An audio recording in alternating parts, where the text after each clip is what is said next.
पृथ्वी के ऊपर भार अधिक बढ़ जाता है तो त्राहिमाम हो जाती है। तो क्या रूप में भगवान अवतार देते हैं अभी बताया, उसका कोई अंत नहीं है। कृष्ण का अवतार एक कारण से नहीं कई कारणों से हुआ है। मतलब ये पृथ्वी पापियों के वजन से दब जाती है। वो कहती है कि बड़े बड़े पहाड़ों का वृक्षों का भार मेरे से उठाया जा सकता, लेकिन जो असत्य और पाप बढ़ जाता उसको नहीं क्षमा सकती है। तो एक समय गऊ का रूप धारण करके पृथ्वी ब्रह्मा जी को पुकार लगा रही, सारे देवताओं को साथ में लेके गई। गऊ रूप रख चली पृथ्वी, पहुंची ब्रह्मा पास, मुंह पे भार पड़ा मोरे प्रभु जी संकट में टनहार, ऐसा नाम तिहारा जी पृथ्वी का भार उतारो जी। तो भगवान ने उनकी सबकी पुकार सुनी, तो पुकार योग माया को आज्ञा दी। भगवान के दो स्त्रियां हैं, लक्ष्मी जी और नारायण, हम सब जानते हैं, लेकिन एक जो है माया कहते ना राम की माया राम ही जाने, वो प्रभु के हृदय में रहती है।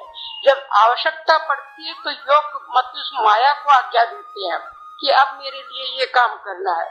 तो योग माया को आज्ञा देनी, तुम तो नंद घर जाए, हम जन्मेंगे वसुदेव के, करें ब्रज की साथ, पापी मार भी डालेंगे, पृथ्वी का भार उतारेंगे। तो इतना कह करके पृथ्वी को देवताओं को सांत्वना दे दी। फिर भगवान ने कहा कि देखो ये वसुदेव जी जो है उनका विवाह देवकी से कराओ और उग्रसेन के पास जाकर के उनका रिश्ता जोड़ने का काम करो। अब तो आगे में जो भी कुछ होगा वो मैं संभाल लूंगा अपने आप, उनको तो करना ही था भगवान को। तो उग्रसेन ने ब्याह रचाया सुतकर अपने साथ, मतलब अपने को पुत्र की आज्ञा लेके कंस की। वसुदेव ने ब्याह रचाया सुतकर अपने साथ, दानी मानी सब देवी देवता वसुदेव जी के साथ, जो सारे अच्छे लोग थे देवता देवियां वो सब वसुदेव के साथ में थी। और वो कंस के साथ में तो दुष्ट लोग थे जो वो थे ही, लेकिन कंस को वो बहन प्यारी बहुत थी, तो बहन को पहुंचाने के लिए वो रथ में बैठ करके जा रहा है। जा रहा तो भगवान इशारा तो कर ही देते हैं पहले से। तो जब वो जा रहा है तो कंस जब बहन को पहुंचाने जा रहा है तो आकाशवाणी हो रही है कि हे कंस, जिसको तुम पहुंचाने के लिए जा रहे हो इस देवकी का 8वां गर्भ तेरा नाश करेगा। तो उसने आकाशवाणी सुनी, सबने सुनी, लेकिन उसने भी सुनी तो उसको झूठ कैसे कर सकता है। तो वो सोच रहा है कि क्या करना चाहिए मुझे। तो देवकी का केस पकड़ करके बोले इसको खड़ग निकाली उसने और अभी खत्म कर देता हूँ मैं, 8वें गर्भ तक की मैं परीक्षा क्यों करूंगा। तो वसुदेव जी सोचे कि ये तो दुष्ट है, अभी इसको मारने में कितनी देर लगेगी, ये तो मार डालेगा देवकी को, तो इस टाइम तो इससे बचाए और फिर बाद में जो होगा सो देखा जाएगा। तो बोले हे कंसराज, देखो तुम शूरवीर हो और तुम इतने मतलब धर्मात्मा, ये सब उसका खूब तारीफ कर रहे हैं उसकी कि इसे ब्याह करके अभी तो घर पे भी नहीं गई है, शादी के चिन्ह भी इसके अंग के ऊपर सारे चिपे हुए हैं, तो इसको इस टाइम मारोगे तुम्हारी संसार में कितनी अपकीर्ति होगी। तो ऐसा करना, तुम इसके जितने भी बच्चे हो वो सब ले लेना। तो पहले तो उसने कुछ सोचा बिचारा, फिर बोलते ठीक है, देवकी से क्या बैर है, वसुदेव जी से क्या बैर है, इसकी 8वीं संतान से बैर है मुझे। तो ये देवकी जी के पति जो है वसुदेव जी, वो तो ये कह रहे हैं कि तो सारे बच्चों को मार देना। तो ठीक है, उसको ये बात दिमाग में बैठ गई। तो कंस राज के बहन बनोई कैद करे तत्काल, जाकर के कैद में डाल दिया। और भर भादु की रैन अंधेरी जन्मी यादव राय, यादव कुल के सिरमौर भगवान कृष्ण वैकुंठाधीश ने वो जेल में जन्म दिया। आज साधारण स्त्री को भी छोड़ देते हैं भैया कि ये गर्भवती है, जेल में जन्म। उस पूर्ण परमात्मा का जन्म कहाँ हुआ? जेल के अंदर। जेल के अंदर हुआ, सब जानते हैं, कोई बताने की चीज नहीं है। तो जब जन्म हो चुका, पहले जितने बच्चे हैं उनको सबको मार दिया था, एक गर्भ उनका नष्ट हुआ, वो रोहिणी जी के गर्भ में रख दिया था योग माया ने। और योग माया थी वो नंद जी के घर में जन्म ले चुकी थी उसी टाइम। तो जब कृष्ण भगवान ने दर्शन दिए, और ये और भी बताऊंगी मैं पहले क्यों दर्शन दिए, तो आप विष्णु पुराण पढ़े तो ध्यान दे करके सुनिए, उसमें पढ़िए कि ये कहा कि हे माता, मैंने जो वचन दिया था वो आज पूरा कर दिया, मैंने अवतार ले लिया है। और अब ऐसे करो कि मुझे पिता जल्दी से जल्दी कारागृह से और गोकुल से, मतलब मथुरा से गोकुल पहुंचा दो, कहीं मामा कंस आ जाएगा तो मुझे मार डालेगा। उनको मारने का डर नहीं था, उनको ये डर था, पहले जन्म में उन्होंने अब दिया था मतलब वरदान कैकेयी को पुत्र रूप में जन्म लेने का। उनको ये डर था कि ये माता देवकी मुझे दूध नहीं पिलाती। तो वो बोले बेटा क्या चीज में लेके जाऊं, कैसे लेके जाऊं, जेल के ताले बंद है। बोले पिता भय मत करो। योग माया ने सब ताले खोले। बोले पिता कांप रहे हैं वसुदेव जी कि बेटे मेरे तो फटे हुए तो वस्त्र हैं और कहाँ मैं रात में भगूंगा लेकर के। तो बोले देखिए ये कोने में सौंफ पड़ी है, सौंफ जो फटकने की होती है धानवान, वो खाना तो उनका जेल में बनता है, बाहर से आता है, लेकिन वो थी वहां, इसके अंदर मुझे सुला लीजिए पिताजी और आप जल्दी करिए। तो वो कृष्ण भगवान को जब वसुदेव जी उस सौंफ में सुलाने जा रहे हैं तो उस पूर्ण ब्रह्म परमात्मा क्या बोल रहे हैं उस सौंफ को, हे बांस की बनी हुई सौंफ, आज मेरे लिए झूला पल्ला गाड़ी मोटर सब कुछ तू है, नमस्कार करके पहली वस्तु तेरे से ही हुई है, मतलब मिली है। तो मुझे मथुरा से गोकुल अच्छी तरह बस पहुंचा देना, मैं तुझे इतना मान दूंगा कि संसार जानेगा। तो आप लोग गाड़ी में बैठ जाते हो, मस्ती से घर बार व्यापार छोड़ के आते हो, कहीं नमस्कार मंदिरों में भी अच्छी तरह नहीं कर पाते हो, भागा दौड़ में 10 लिस्ट साथ रहती है, वहाँ नाश्ता करेंगे, वहाँ दोस्तों से मिलेंगे, वहाँ खाना खाएंगे, वहाँ चाय पियेंगे। तो वो पूर्ण अपनी गाड़ी में बैठो तो नमस्कार करके बैठो कि घर अच्छी तरह पहुंच जाए। उस बांस की बनी हुई सौंफ में भगवान कृष्ण को सुला करके जब जेल से निकलने लगे तो ताले अपने आप खुल गए। बालक ले वसुदेव जी निकसे ताले खुल गए साथ। जमुना जाए जगाई जी कंवर खारी के माई जी, मतलब सौंफ में भी अर्घ देते हैं छठ माई की तो जल में जाके देते हैं। तो ऐसे ही वसुदेव जी सिर के ऊपर टोकरी रखे, वो सौंप रखे और जल के जमुना जी को जाकर के आधी रात में भगवान कृष्ण का जन्म हुआ था। तो जाने लगे तो जमुना जी ने ये सोचा कि मैं पूर्ण ब्रह्म परमात्मा मेरे अंदर से जा रहे हैं तो मैं चरण छू लेती हूँ। तो वसुदेव जी ने जैसे सोचा कि तो बाढ़ आ गई कहीं, तो जमुना माता को बढ़ी हुई देख करके उन टोकरी को उन्होंने ऊंचा कर लिया।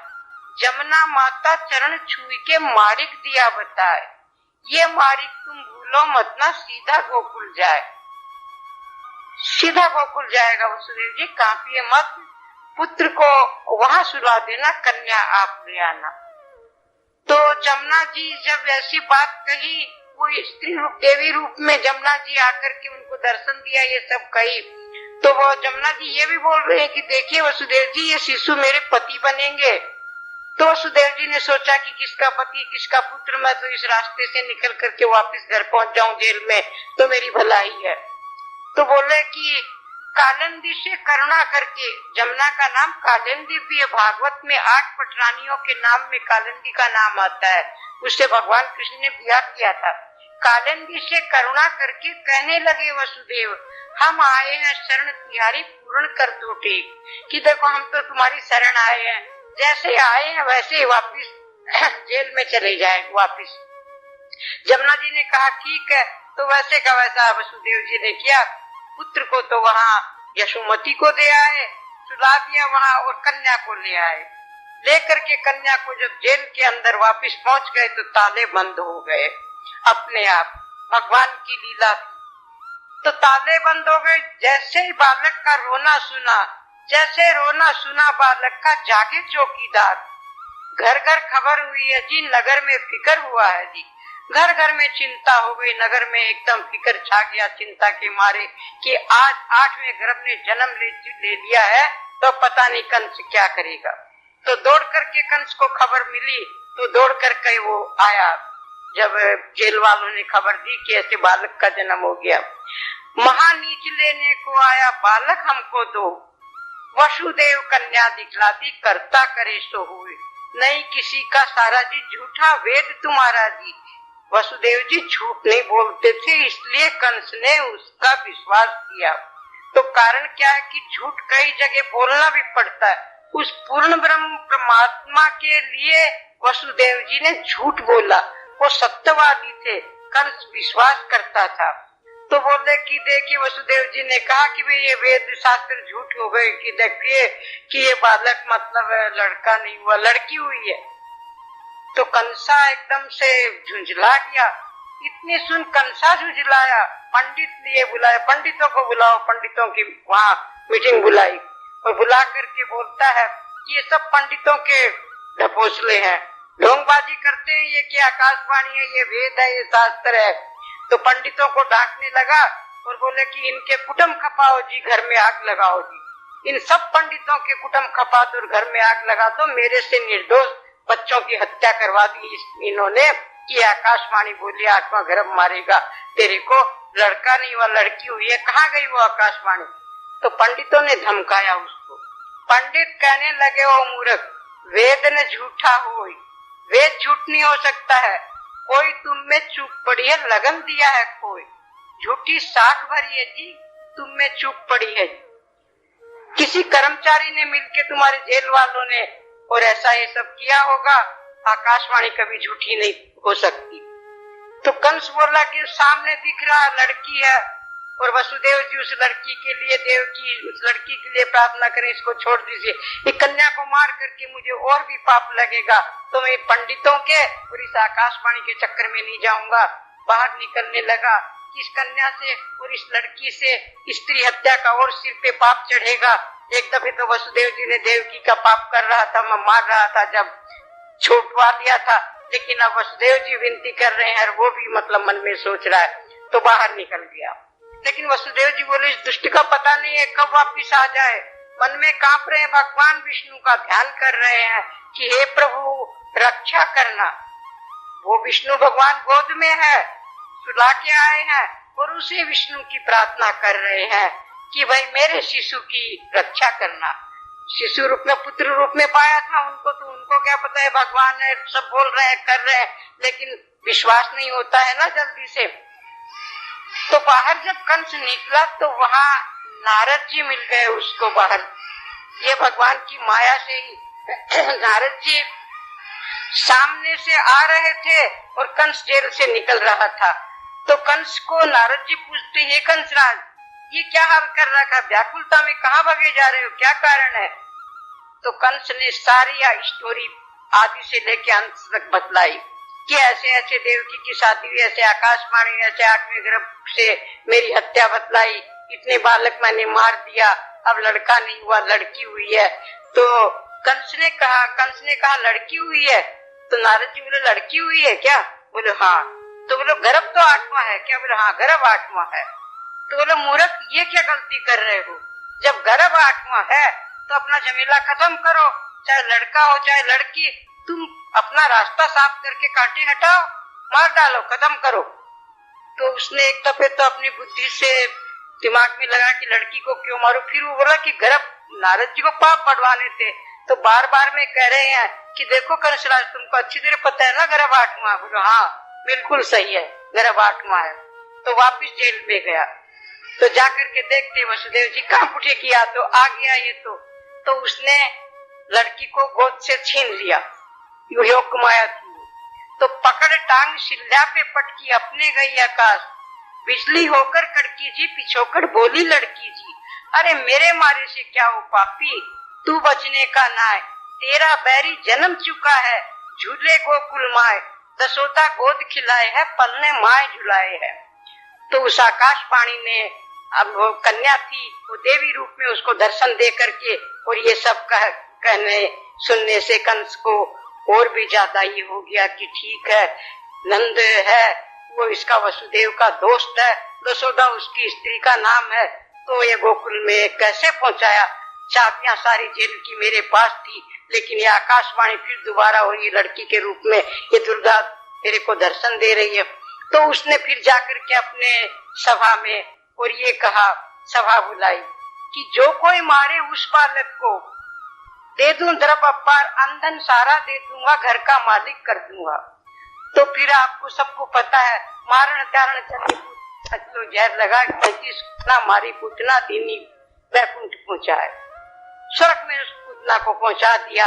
और अकासुर बकासुर घटासुर कितने उसने भेजे हैं, कैसे कैसे भगवान कृष्ण ने उन सब बाल रूप में ही समझ लो 6-7 वर्ष के 8 वर्ष के हुए जब तक तो कंस को ही मार डाला था। कैसे कैसे कि तो उस पूर्ण ब्रह्म परमात्मा की पहचान का क्या पहचान करोगे? उसको पहचान इतने पहचान उसने दी, एक से एक काम किए, लेकिन फिर भी ब्रजवासी उनका कोई ब्रजवासियों को था कि ये कुछ है आत्मा, लेकिन इतने राजा इतने और सब उनकी कोई इज्जत करता था? ग्वालिया ग्वालिया कह करके उनको पुकारा जाता था और किसी भी राजा ने खुश होकर के उनको लड़की नहीं दी कि कृष्ण के साथ हमारी लड़की का रिश्ता हो। ये भी सब पता, भागवत में तो सब पढ़ते ही हैं। तो मतलब है उनको इज्जत की क्या दरकार थी? उनको तो संसार का काम करना था। 16,108 रानियां भगवान कृष्ण के बताते हैं कि थी, लेकिन किसी भी राजा ने खुश होकर के नहीं दी। मथुरा छोड़ करके फिर जाकर के और पूर्ण ब्रह्म परमात्मा ने द्वारका बसाई, वो भी ये सब जानते हैं। द्वारका समुन्द्र से पृथ्वी उधारी लेकर के और द्वारका में द्वारका जी का भवन बनवा करके और सारे यदुवंशियों को और कुटुंब को मोहल्ले के जो भी जाना चाहता था वहां बन करके और प्रभु बना करके बैठे द्वारकाधीश। तो मतलब भैया इस भगवान की लीला का कोई अंत नहीं है। देखो जब जब धर्म की हानि होती है तो भगवान अवतार लेते हैं। आज रामा अवतार में जब आए तो मैंने कहा था ना कि दूध नहीं पिया कृष्ण भगवान ने जेल में, उसका थोड़ा सा बतलाती हूँ पहले का रामा अवतार का। तो रामा अवतार में जब भगवान वन भोग करके आ गए, वन से वापिस आ गए, राजा बन गए, लेकिन केकई को खूब आदर सत्कार करते, लेकिन केकई के मन की जो होती है दशा, वो मतलब जलन की उसकी भाव थे वो मिटे नहीं। तो प्रभु तो जानते थे भगवान राम तो उसको सब माताओं से ज्यादा सम्मानित करते थे, लेकिन फिर भी एक रोज क्या हुआ कि मतलब जैसे सीता रोज चरण छूने जाती थी, पहले नेम भी था, भव्य अगल बगल घर में परिवार में जितनी स्त्रियां थी सबके चरण छूती थी। तो केकई के भवन में जब जाती थी तो केकई कहती थी, ए बहू सीते बेटी तूने मेरे वजह से बहुत बहुत बन के कष्ट सहे, वो रावण कैसा था बेटा जो तुमको तकलीफ देता था, इतने कष्ट दिए। तो सीता बतलाती है, माँ ऐसा था, ये था, वो था, ऐसे आके छल किया, और वाणी से खूब बताती है। लेकिन केकई को कुछ और पूछना था। केकई बोली बेटी उसकी शक्ल कैसी थी? तो उसने बतलाई, लेकिन बोली नहीं दीवार पे चित्र बना के दिखाओ। तो दीवार पे सीता से रावण का चित्र बनवा लेती है। जब रावण का चित्र बनवा लेती है, राम शाम को जब राजधानी से आते हैं माता के पैर छूने के लिए, तो जब पर्दा डाल देती है तो राम ने एक दफे देखा, 2 दफे देखा, फिर सोचते कि ये इसका स्वभाव जो है शुरू से ही है, तो किसी का स्वभाव बदला नहीं जाता भैया। पहचानते सारे थे, लेकिन फिर भी राजा दशरथ की रानी थी, मतलब आदर सत्कार बाद में भी माता के समान ही उसको देते थे। तो भगवान राम ने एक रोज हट कर लिया कि नहीं माता मुझसे क्या छिपाना है, मुझे दिखलाओ क्या है। तो उसने पर्दा हटा करके कहा, देखो राम सीते आती है यहाँ मेरे चरण छूने के लिए, तो वो इतना दिन तक रावण की राजधानी में रही, तो हो सकता है कहीं रावण की याद आ गई हो, उसके दुख देने की, या ऐसे कैसे भी समझ लो अपनी तरफ से सफाई पेश कर रही है केकई। तो उसने रावण का चित्र बना लिया। केकई के भवन में तो बना नहीं सकती है, कारण कहने का मतलब उसका ये था कि वो सगी सास है, और यहाँ उसने बना लिया। कौशल्या के भवन में तो बना नहीं सकती थी ना, उसका कहना मतलब, और यहाँ बना लिया। तो केकई बोली मैं पर्दा इसलिए डाल देती हूँ कि तेरे और सीता के प्रेम में दरार नहीं पड़ जाए। तो राम ने सोचा कि ओहो, जो मैं धोबी से सुनता ना, आप तो धोबी की पढ़ते हो रामायण में, मेरे को पता है धोबी के भी लिखे हुए हैं। तो धोबी जो कहा था ना अपनी स्त्री से कि मैं राम की जैसे स्त्री का भूखा नहीं हूँ, ये भी केकई के नौकर चाकरों की अफवाह फैलाई हुई है। तो छोटों से बात करने से बड़ी भारी हानि हो जाती है। छोटी बुद्धि मतलब छोटी जाति नहीं होती है, छोटी बुद्धि वालों से। तो फिर राम ने सोचा कि अब क्या करना चाहिए मुझे, पूरी प्रजा में चर्चा है, सीता की वहां रहने की, और सारे अच्छी तरह से मतलब बदनामी फैली हुई है। तो अब मैं क्या करूं, मैं राजा हूं, राजा को राजा के आचरण से चलना चाहिए और पूर्वजों की कीर्ति की भी रक्षा करनी चाहिए। और सीता निर्दोष है, लेकिन इस समय मैं धर्म संकट में फंसा हुआ हूं, मैं क्या करूं। तो अपने विचार से और उन्होंने मन में सोचा कि अब सीता का त्याग करना होगा, इसके अलावा कोई भी मतलब हाथ में बाजी नहीं है मेरे। तो मंत्री को आज्ञा दी कि जाओ तीनों भाइयों को बुला के लाओ। राम ने आज्ञा दी, लक्ष्मण शत्रुघ्न भरत तीनों भाई वहां आए और देखो मेरी आज्ञा का उल्लंघन न करना। सीता को वन में छोड़ के आओ। भोरे भोरे बुला के कहा, राम ने ऐसी बातें पड़ी है मेरे कान में, बेजू वन में सिया को ठहराई। तो लक्ष्मण और सीता वन को जा रहे हैं, लखन रो रहे हैं, उनको पता था कि भैया ने त्याग कर दिया दिखता है, और सीता उनको सांत्वना बंधा रही है कि रो क्यों रहे हो, वन देखने की मेरी इच्छा थी। पता तो उसको भी था, लेकिन वो सफाई पेश कर रही है कि हे लखन, वन के दुख याद आ गए क्या, हम लोग वन के दुखों से क्या डरना है।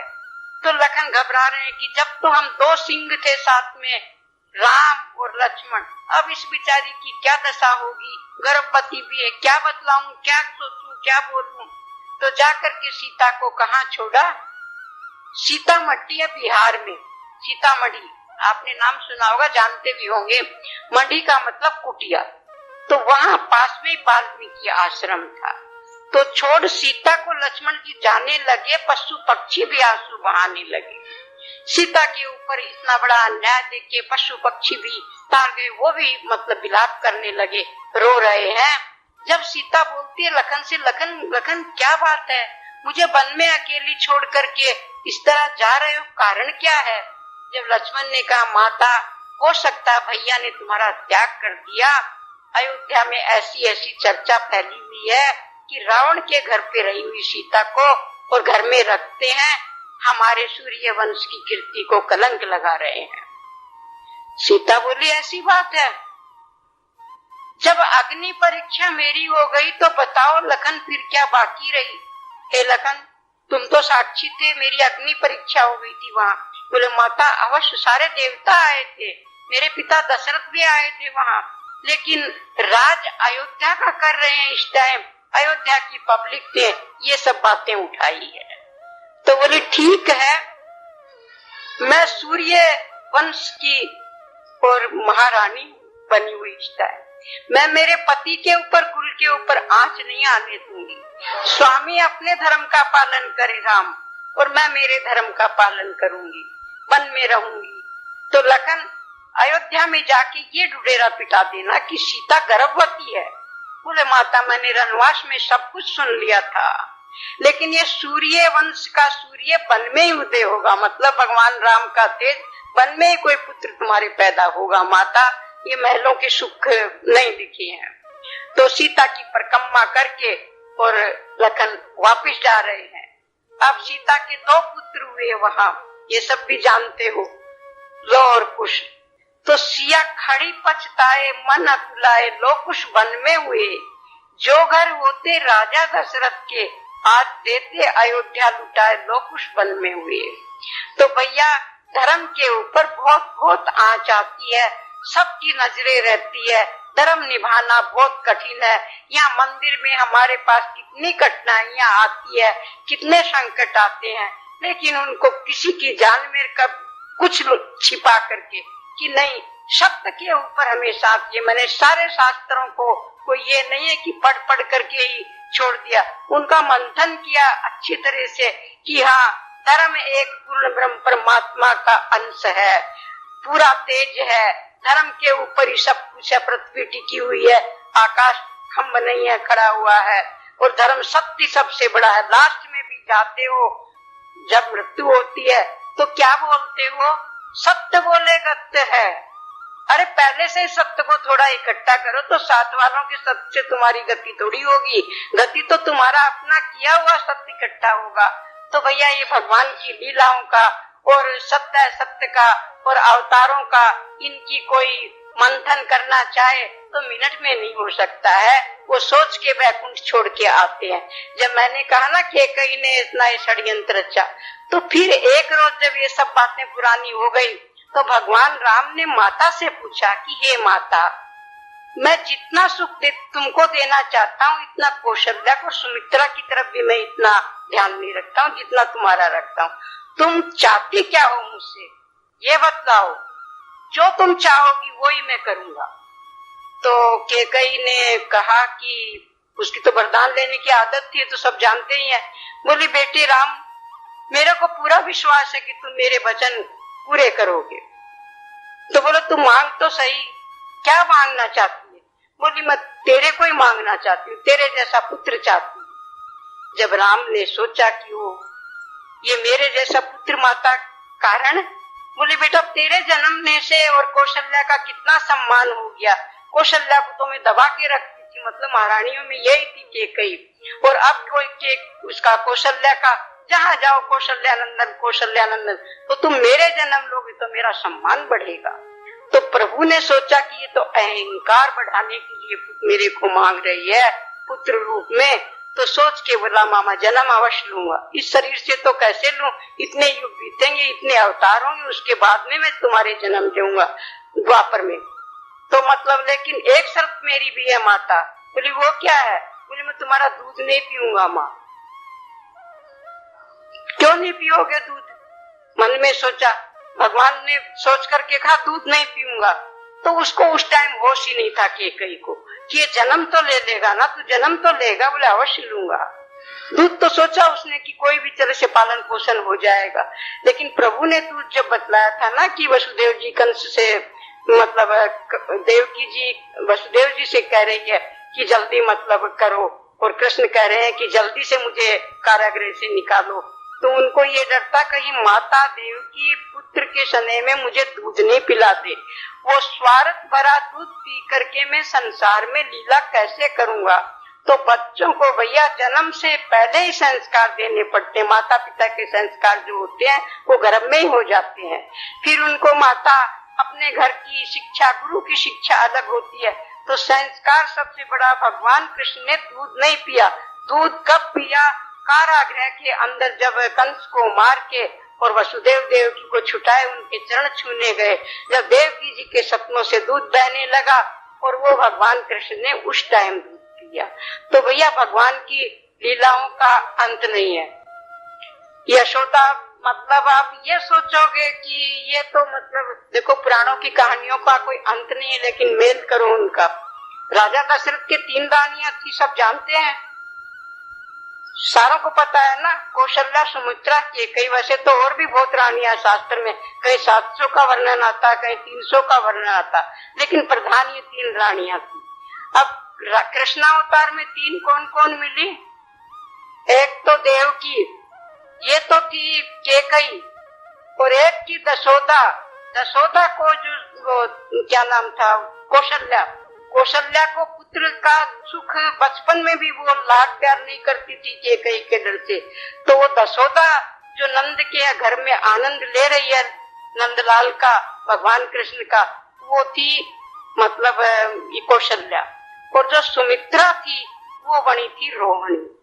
मतलब लक्ष्मण थे वो मतलब बड़े बने, उस टाइम छोटे थे, इस टाइम बड़े बन के रोहिणी जो बलदेव जी थे वो माता रोहिणी के गर्भ से जन्म लिया। वैसे वसुदेव जी का ही अंश है वो। तो भैया शास्त्र की चीजों का क्या क्या पूछोगे, दुनिया को बताना पूछना है। कोई भी आता है जो चीज पूछता किसी भी गीता से, भागवत से, रामायण से और महाभारत से, वो मैं अवश्य बता देती हूँ। आप भी पूछो और क्या पूछना चाहते हो वो सब बताऊंगी। जय बाबा जी।